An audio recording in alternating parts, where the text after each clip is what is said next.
we can move on. We can move on from there. Let's talk about a controversial, well, it shouldn't be controversial at all, but a show that we watched that actually Josh R.A. recommended, and his recommendations have been very good. Well, and that one's, it's number 1 on Netflix. Yeah, but he recommended it, so we decided to take a look at Adolescence on Netflix. Okay, yeah. And it's pretty shocking. It is, and let's not talk about spoilers in any way. No, we won't. Because it's really, really powerful. But let's talk about what it's about. Yes, so it's about. Well, you can say what it's about. So let's say how it's shot really quickly. First is they decided to Stephen Graham, the actor. He's a really good actor. I forgot about him. He decided to shoot a show in one shot.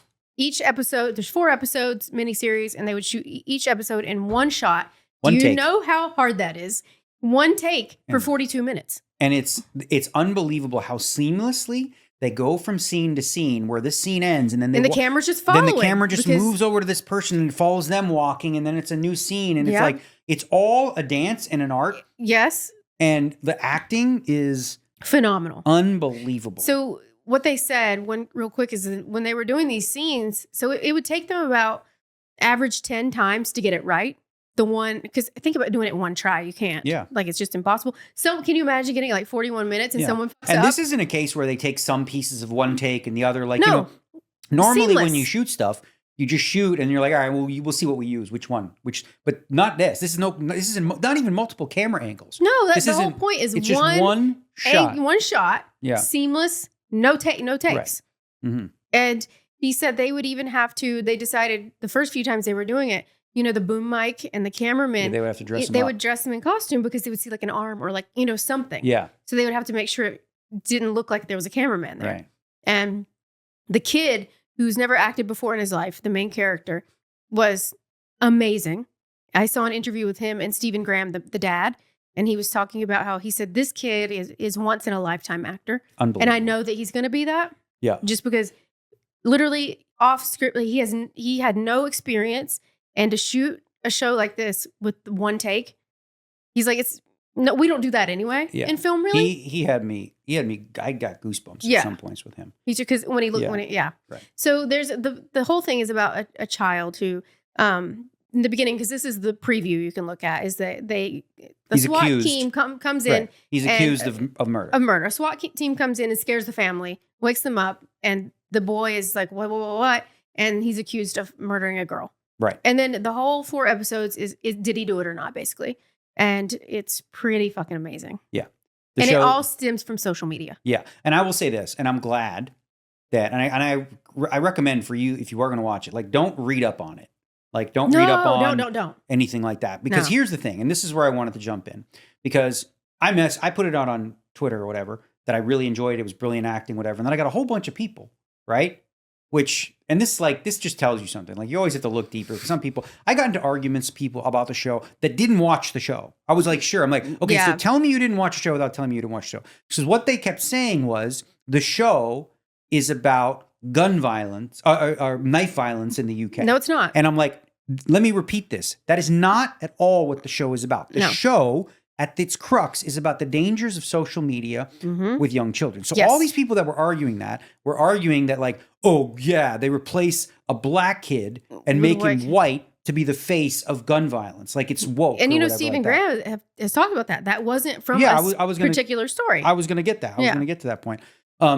And as you know, like, I'm somebody who I hate when they do things just to be for the sake of doing it that are historically inaccurate. Like, you want to make Queen Elizabeth black or Cleopatra black. I think that's just silly and stupid. Yeah. But that's not what happened in this case. And I look, as I watched this, I didn't see any wokedom whatsoever. No. This wasn't about wokedom. There's like one small reference essentially to like Andrew Tate or whatever, but it's a reasonable, it fits with the story and it's also real. And most importantly, this isn't a based on one true story. It's based on knife violence and kids and all the sort of things as a whole. Most importantly, social media. 2 things. Most importantly, so the question is, and I wrote this in the tweet. I was like, so why would you switch? If supposedly the main character was supposed to be black, switch him to a white kid? And there's a few reasons. Number one, the man who made the film, the creator, is going to be the lead, and he's white. He's white, yeah. So he has to be white. Number 2, they found the most brilliant kid ever to play this role. He's white. But the one thing underneath all that, which is a difficult, sort of controversial thing, is it's crucial to the plot line that you're sympathetic to this kid. Absolutely crucial. And unfortunately, it's just the fact. Too many people struggle to come from a sympathetic place if the kid is black. That's true. Yeah. If the kid is black, oh, he's a black immigrant, whatever. But not me. I think I come from a more sympathetic place. But it being like, I know, but I'm just talking about the majority. Him being an innocent white, like I mean, think about it. He looks like he's 10. He looks like he's so tiny. He's such an adorable little kid. So that's an important part of the plot line. So I ended up getting into arguments with people. I'm like, okay, so like you literally didn't watch it. Okay. One of the prerequisites when you judge a show is watch it. You actually have to have watched it. Okay. I watched all 4 episodes and I can tell you as somebody, and I feel like I've earned enough credibility on this, because if it was a bunch of woke bullshit and propaganda, I would say so. Because even Geralabos said that. Well, it has nothing to do with any of that. I'm like, that's not at all. So they mention incel. That's real thing. They mention, here's what happened, okay? The UK Parliament, they sort of reference the film and they reference like one small aspect of it and they focus on that. And here's the other kicker too. And I understand this and I appreciate this. I think a lot of people in the UK have been dealing with, for example, they did these ads. It was like sort of the government run ads about sexual harassment, okay? And they did these little ads where it would be like a man on a subway harassing women and like, don't do that. You know what I mean? It was like an anti-harassment thing. Yeah. Well, in every one of them, okay, they did like 8 or 9 of them. It was always a white man harassing women of color, harassing a black woman. So what they see that, they're like, well, they're whitewashing the reality, because in reality, that's not what people are experiencing. It's not like, I'm sure there are whites, there's black, but it's not predominant like that, right? But it's almost like they wouldn't dare have a black guy harassing a white woman because it's too, it's too against the narrative that they want. So that's where those people are coming from mentally, right? But I'm like, that's not what this show is, right? Yeah, I wouldn't think that. Frankly, the other show that you just made me watch today, you could sort of intertwine that story into this, because it's not a direct. It's so people based on a true story doesn't mean one story. It's creative license. Yeah, this one's a little different. They're adults, but it doesn't matter though. The point is, it's about mental health struggle. It's about a young kid. It's about social media. It's so. The whole point is really social media and what it's doing to kids. Yeah. What do we watch? We watch the show. What is it called? Social Media Murders. Social Media Murders. This one, there's one for adults, one for teens or kids. And this one, I made you watch a teen one because we were talking about this stuff. And this one, I don't care if it's a spoiler, it's an hour show. There's a bunch of them on there. But this one is about a girl. She was 11. Who was on Facebook at 11 and started talking to she was from Canada, and she started talking to a boy in the UK. Boy named Jack. And he was 4 years older than her, and she was 11. Which is already kind of, right? You don't want your 11-year-old talking to a 15-year-old boy. And so they're talking on Facebook, and they become friends for like 8 years. They've been talking and going back and forth, and they think they're in love. And her parents won't let her go there because she's too young. They're like, absolutely not. And then she turns 19, and she's like, I'm going. She's 19. She can go if she wants to. They were supportive. They were very supportive and said, okay, just, check in or whatever, have fun. And they even talked to him. Take care of her. Yeah. He's like, I will.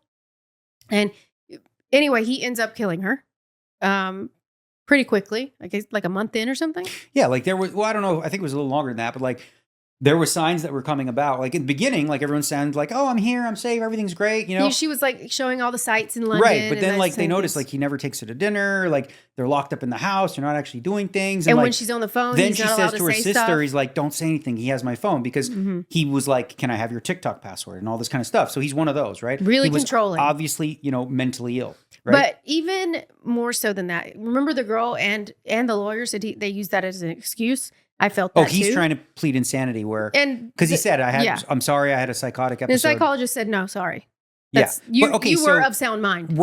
Right. The way that I look at that is like nobody ever in the history of the world has ever been sound mind and done that.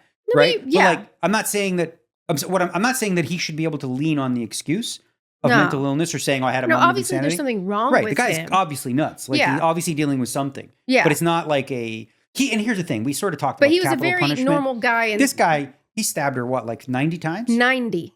And then he laid with her in the blood, right? Yes. And I think about this. He's 23 years old, right? This human being. He had to stop stabbing her and start again. So we talk about capital punishment, right? This is clear-cut case. He's in the bed. He did it. He said he did it, whatever. Why do we need to put him in jail at all? Why? Kill him. Yeah. Just kill him. What does this guy? Is there any redeeming possibility for somebody who stabs the woman 90 times after all that? No. Do we need to put him in jail for life. What's the point? Just take a gun, shoot him in the head. I'm fine with it, right? Yeah. Like I said, with capital punishment, I'm about this. It must be 100% certainty. There can be no doubt. If there's any doubt, no. Yeah, right when the police got there, he said, I went insane. I stabbed her and choked her. He said, I had a psychotic episode. And then he said no comment to the entire thing. And he looked whatever. He just didn't care. Yeah. He had no remorse but at all. on this story, right? So there's more to it because, we're going to have a... Well, the point is, it's social media, right? Yeah. How young? Right. So we're going to have a child, right? And for me, a couple things come up. Like, for one, first she goes to the neighbor. She's like, oh, whatever. He's like, don't call the police, whatever you do. Yeah. Anytime somebody says don't call the police, it's because they're afraid, and you understand this. Mm-hmm. They're so afraid of what the person's going to do. But you need to do what's right for that person in that moment and absolutely call the police. Because they're too afraid to do it because they have this idea, but like, you keep them in your apartment, you keep them safe, you call the police. If you're the parents and the first sign of anything bad, I'm on a plane. You go get them. I'm on a plane to the UK. I'm going to get my kid. Yeah. Because there was already like stuff like one of the sister heard that she was like throwing shit at her head. And they have a video of her with bruises up and down her legs all and that arms. kind of stuff. I'm like, for me, first of all, you just like, go get them. The 11-year-old talking to a 15-year-old is not going to happen. Nuh-uh. Not allowing that. But like, they're so good at hiding it now. I mean, I'm not blaming the parents. I feel bad. Like, I don't want you to think. No, like, they were awesome. They were really like, they're sweet. Like, people don't know. This is why shows like the two we watch are so important for people to watch, to understand. Like, I was talking to Christian a little bit about the one show, and this isn't a huge spoiler, but like, kids today, we're adults. We don't know. You see them Instagram, they post like a little pink heart with like a smiley face. And you're like, oh, that's nice. That means they love him, whatever. You're like, oh no, but it was a pink heart and it was next to a smiley, which means she's ugly and looks like a horse. And you're like, what? Like, I don't see that. But like, so they're speaking, so essentially, even when you are monitoring, there are subtle clues that they're speaking in and you don't know. They use emojis differently. Yeah. So like, and then the parents, as parents, you always feel like it's your fault, right? Mm-hmm. And there's only so much you can do, but in my opinion, with young kids, you have to do everything you can. Like our child's going to have no privacy on the internet. Yeah, none.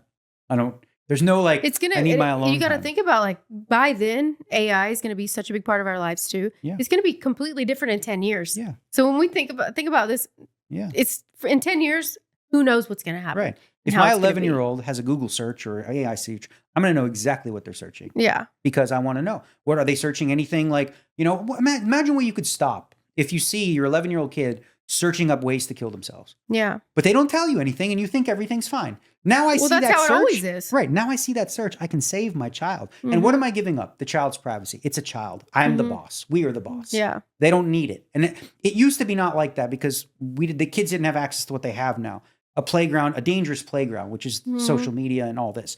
So we have to be vigilant. Like, I mean, I highly recommend I'm not like, the guy's going to get mad. Oh, you're not an expert in this. I'm like, when I watch the thing, I'm like, man, don't let your kid that's that young. I felt so bad for those parents. Of course they did. It was when Facebook, everyone was on Facebook. Yeah. Kids were on there too. They lie and say the age. You used to click and say you're old enough, but everyone's on there anyway. And they thought she was talking to a young boy and he was in a different country. Who cares? Nice boy. And they would say hi to him and everything. And like, they didn't feel like this was a big deal. Yeah. One of the saddest parts about that one that you made me watch today, and it is what it is. Listen, I'm not going to get into a whole COVID discussion, of course. Oh, yeah. But like, she was trying to get home. Right? And he's her like, grandmother bought her a ticket home finally. He's like, get her out of there because something's bad, right? Mm-hmm. But she need to go get a COVID test. Before they would let her on the plane. Right? But they don't do them at the airport or whatever like that. So he took her or whatever, right? Or like he didn't let it happen or something like that. She died. Yeah, he killed her, right? But that night. Yeah. Like, and you were saying, like some women feel so trapped where they don't have any place to go. But in this specific case that we talk about, she's from Canada. He's in the UK. She can just go. Yeah. Can I give the example I was saying? Yeah. Talking about a little bit. So, sorry, Mom. But when I was young, my mom was with a man he would drink a lot and he would do cocaine and he would be mentally abusive, but sometimes he got physical, right? And I called the police a few times. And what happens is when they come, they ask the woman, like, do you want us to arrest him? And he's standing there. Yeah.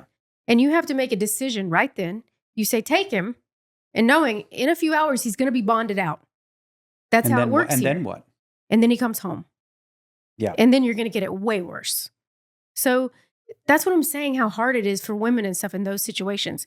In that situation, she lived in a different country. Her parents could fly her out and be away from this guy. Right. But in a normal situation, it's way harder than that. Think about how many kept women there are. And listen, I'm not because you have nowhere to go and you're broke. Think about how many kept women. Obviously, this is something that happens in America and Canada. But like, think about how much worse it is in some different countries with different sort of customs and rules and cultures where women are extra repressed and literal like slaves and have no freedom. Like, it's sad and it's scary, but like, I want to, and I think the only thing we can do is come from empathy, because too many people go, why don't they just leave?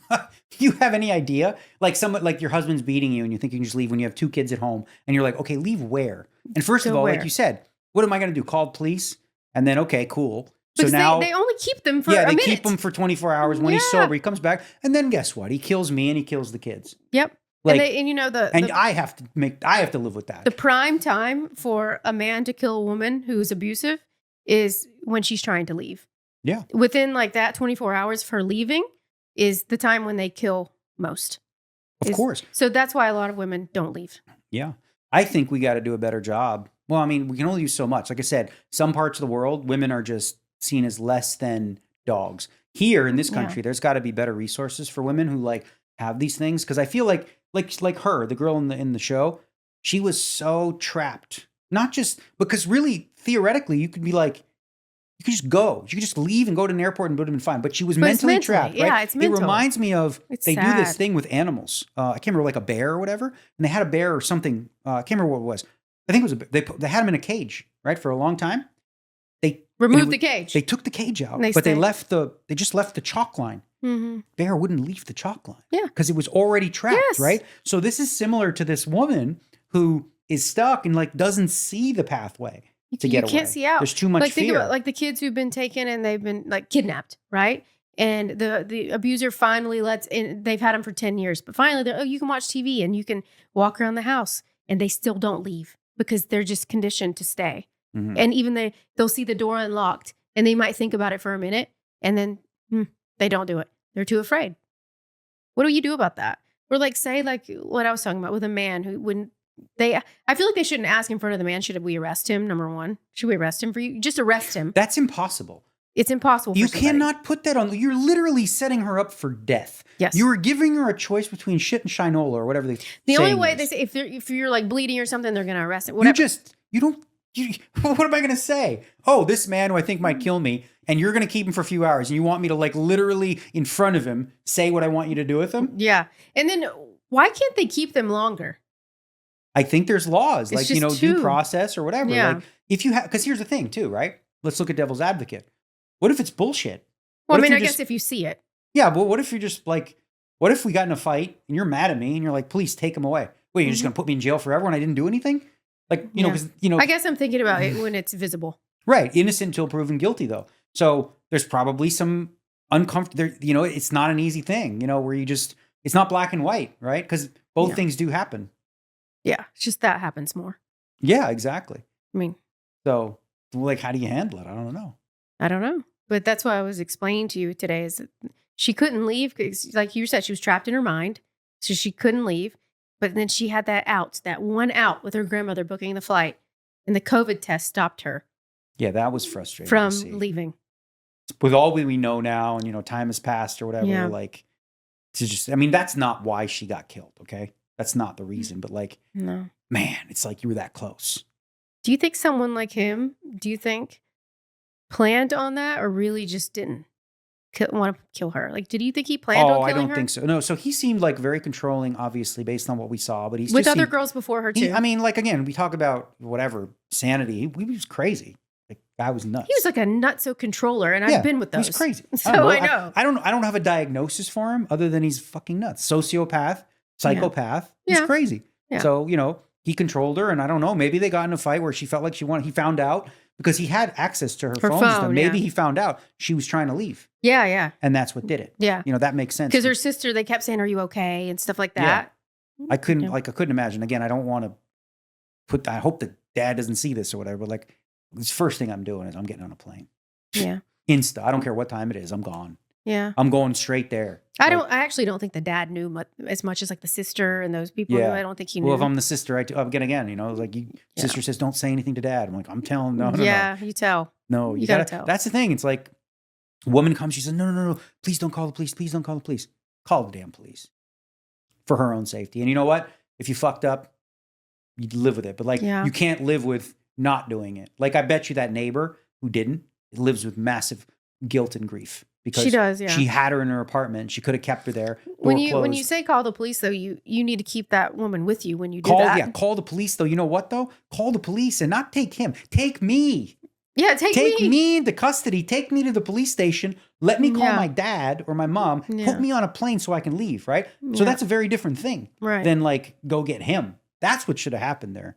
Yeah. And she'd be alive Hers was today. just super unfortunate. Sad. Yeah, it's sad. Yeah. So social media sucks.